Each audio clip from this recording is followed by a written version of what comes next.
राजगढ़ में थाना प्रभारी कोतवाली राजगढ़ और उनकी टीम द्वारा एटीएम बदलकर ठगी करने वाले आरोपियों को पकड़ने में सफलता हासिल की है। 23 नवंबर को फरियादी सुरभि पांडे ने थाना पर रिपोर्ट दर्ज की कि 20 नवंबर को राजगढ़ बस स्टैंड स्थित एटीएम से पैसे निकालने गई थी। वहां एटीएम का टच काम नहीं कर रहा था। तभी फरियादी के पीछे खड़े अज्ञात दो लड़के एटीएम से पैसे निकालने में सुरभि पांडे की मदद करने लगे।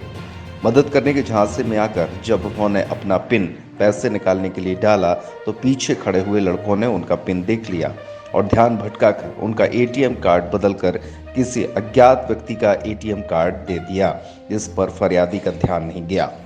इसके बाद फरियादी के पास दिनांक 20 नवंबर को 20,000 रुपये ट्रांसफर का मैसेज मोबाइल पर आया। जब बैंक बैलेंस चेक किया गया तो अकाउंट से 1,06,000 का ट्रांजैक्शन हुआ था, जो उन्होंने नहीं किया था। इस धोखाधड़ी की शिकायत कोतवाली राजगढ़ में की गई थी।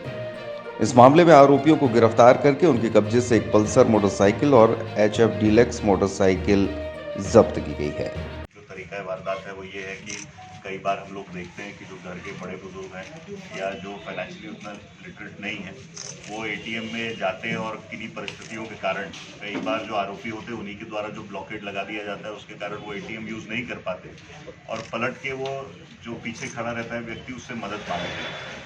इसी मदद का जो कैमोफ्लेज होता है, इसी में जो आरोपी होता है संबंधित व्यक्ति का एटीएम बदल लेता है और मदद के नाम पर उसका पिन या तो पूछ लेता है या देख लेता है और उसके बाद उस एटीएम को यूज़ करके उससे अलग अलग प्रकार से फाइनेंशियल ट्रांजैक्शंस करता है। इसी तरह का एक घटनाक्रम पिछले 23 नवंबर को राजगढ़ में हुआ, जहां यहाँ एक इंजीनियर है सुरभि पांडे, पिता दिनेश चंद्र पांडे। इन्होंने राजगढ़ बस स्टैंड से अपने एटीएम से पैसे निकालने का प्रयास किया। जब पैसे नहीं निकल रहे थे तो जो पीछे दो लड़के एटीएम में खड़े थे उन्होंने इनसे मदद मांगी तो इन्होंने इनको बातों में उलझाकर इनका एटीएम स्विच कर लिया और मदद के नाम पर ही इनसे पिन भी देख लिया। बाद में करीबन इनके द्वारा इस अकाउंट से अलग अलग ट्रांजैक्शंस में टोटल 1,06,000 रुपये निकाले गए हैं। इस संबंध में जब थाने पर सूचना प्राप्त हुई, इन्होंने रियलाइज हुआ कि इनके खाते से इस तरह का ट्रांजैक्शन कर लिया गया है। जब इन्होंने उसको रियलाइज किया तो इन्होंने थाने पर आकर सूचना दी कि इस तरह का फ्रॉड किया गया है। इस पर तत्काल ही 598/20 धारा 420 का एक मामला दर्ज किया गया। जब और हम लोगों ने जांच पड़ताल करने का प्रयास किया तो इसमें एक सीसीटीवी फुटेज में एक मोटरसाइकिल और दो लड़के जिनको चिन्हित किया गया कि संभवतः यही संदिग्ध हो सकते हैं, इनकी जानकारी प्राप्त हुई।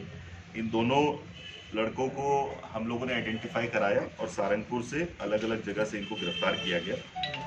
इन दोनों ने यह घटना होना कबूल किया गया। अभी इनके पास से इस तरह के 5 एटीएम और जो 2 मोटरसाइकिल इन्होंने यूज़ की थी प्लस 57,000 रुपीज़ 57,000 रुपये नकद बरामद किए गए। इसके अतिरिक्त हमारी आशंका ये भी है कि ताना तलेन में इन्होंने एक घटना कारित की थी जिसमें करीबन 20,000 रुपये इन्होंने निकाले थे।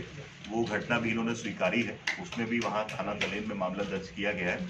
अभी यहाँ से पूछताछ के बाद थाना तलेन में इनका प्रोडक्शन वारंट लगा के रिमांड लिया जाएगा, जिसके बाद वहाँ भी पूछताछ की जाएगी। अभी तक जो टोटल 5 एटीएम मिले हैं, इसके संबंध में भी हम संबंधित बैंकों से जानकारी प्राप्त कर रहे हैं।